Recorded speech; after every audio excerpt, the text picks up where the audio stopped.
பண்பாடு. தமிழ்நாட்டின் பண்பாட்டுச் செழுமையையும் பழமையான கலைகளையும் நமது மக்களுக்கு, குறிப்பாக இளைஞர்களுக்கு அறிமுகப்படுத்திட பல்வேறு முயற்சிகளை இந்த அரசு மேற்கொண்டு வருகிறது. தமிழ்நாட்டின் கலைகளை வெளி மாநிலங்களிலும் வெளி நாடுகளிலும் பரப்பிட கலை நிகழ்ச்சிகள் நடத்தப்படுகின்றன. கடந்த 5 ஆண்டுகளில் நாட்டுப்புற கலைஞர்களுக்கு வாய்ப்பளிக்கும் வகையில் சங்கமம், நம்ம ஊர் திருவிழா சென்னை மற்றும் தமிழ்நாட்டின் முக்கிய நகரங்களில் நடத்தப்பட்டு வருகிறது. சமத்துவ பொங்கல் விழா சிறப்பாக அனைத்து மாவட்டங்களிலும் நடத்தப்படுகிறது. இந்திய அளவில் மட்டுமின்றி உலக அளவிலும் இரும்பு தாதுவில் இருந்து இரும்பை பிரித்து எடுக்கும் தொழில்நுட்பம் தமிழ் நிலப்பரப்பில் இருந்தே அறிமுகப்படுத்தப்பட்டிருக்கிறது என்பதை அண்மைக்கால அகழ்வாய்வு முடிவுகள் வாயிலாக நிலைநாட்டிய மாண்புமிகு முதலமைச்சர் அவர்களின் அறிவிப்பு நாடெங்கும் போற்றப்பட்டது.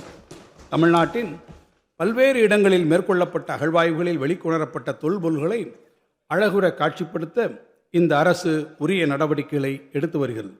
இவற்றில் உலகத்தரத்திலான கீழடி மற்றும் பொருணை அருங்காட்சியகங்கள் ஏற்கனவே பொதுமக்களின் பார்வைக்காக திறந்து வைக்கப்பட்டு பெரும் வரவேற்பை பெற்றுள்ளன. மேலும் கீழடி திறந்தவெளி அருங்காட்சியகம் அண்மையில் மக்கள் பார்வைக்காக திறந்து வைக்கப்பட்டது.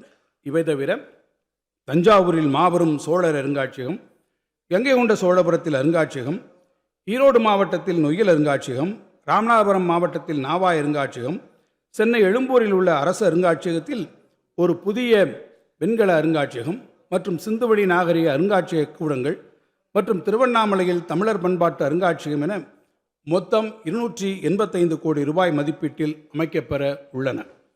அயலக தமிழர் நலன். புலம்பெயரும் தமிழர்களின் பாதுகாப்பு மற்றும் தேவைகளை நிறைவு செய்வதற்காக அயலக தமிழர் நல வாரியத்தை இந்த அரசு அமைத்துள்ளது. அயல் நாடுகளில் வாழும் தமிழர்களின் சாதனை, பண்பாடு மற்றும் தாயகத்துடனான பிணைப்பை போற்றும் வகையில் ஒவ்வொரு ஆண்டும் ஜனவரி 11 மற்றும் 12 ஆகிய தேதிகளில் அயலக தமிழர் தினம் சிறப்பாக கொண்டாடப்படுகிறது. இவ்வாண்டு தமிழால் இணைவோம், தரணியில் உயர்வோம் என்ற கருப்பொருளில் அயலக தமிழர் தினம் கொண்டாடப்பட்டது.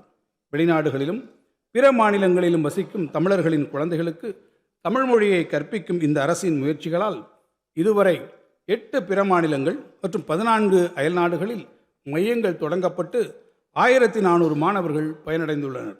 இது தவிர தமிழ் ஆசிரியர்கள் மற்றும் கலைஞர்களை கொண்டு தமிழ் மொழியையும் நாட்டுப்புற கலைகளின் பயிற்றுவிக்கும் நேரடி வகுப்புகள் நடத்துவதற்கான பணிகளும் 10 கோடி ரூபாய் செலவில் நடைபெற்று வருகின்றன. தமிழ் பண்பாட்டின் வேர்களுடன் அயலக தமிழர்களின் தொடர்பை புதுப்பிக்கும் வகையில் ஒவ்வொரு ஆண்டும் வெளிநாட்டில் குடியேறிய பழந்தலைமுறைகளை சார்ந்த தமிழர்களில் 200 மாணவர்கள் தேர்வு செய்யப்பட்டு அவர்களுக்கான பண்பாட்டு பயண திட்டம் செயல்படுத்தப்பட்டு வருகிறது. இதுவரை இத்திட்டத்தின் கீழ் ரீயூனியன் தீவுகள், தென்னாப்பிரிக்கா, Uganda, Fiji, Indonesia, Mauritius, Australia, மாலத்தீவுகள், கனடா, மியான்மர், மலேசியா, இலங்கை, பிரான்ஸ், ஜெர்மனி, நார்வே மற்றும் அமெரிக்கா ஆகிய 16 நாடுகளில் இருந்து 292 மாணவர்கள் தேர்வு செய்யப்பட்டுள்ளனர். இவர்கள் அனைவரும் 15 நாட்களுக்கு தமிழ்நாட்டின் முக்கிய சுற்றுலா, வரலாற்று மற்றும் பண்பாட்டு சிறப்புமிக்க இடங்களுக்கு அழைத்துச் செல்லப்பட்டு தமிழ்நாட்டின் கலை, பண்பாடு குறித்து விளக்கப்பட்டதன் மூலம் தத்தமது நாடுகளில் தமிழ்நாட்டின் பண்பாட்டு தூதுவர்களாக அவர்கள் செயல்பட்டு வருகிறார்கள். உடனுக்குடன் செய்திகளை தெரிந்து கொள்ள சன் நியூஸ் பெல் ஐகானை கிளிக் பண்ணுங்க.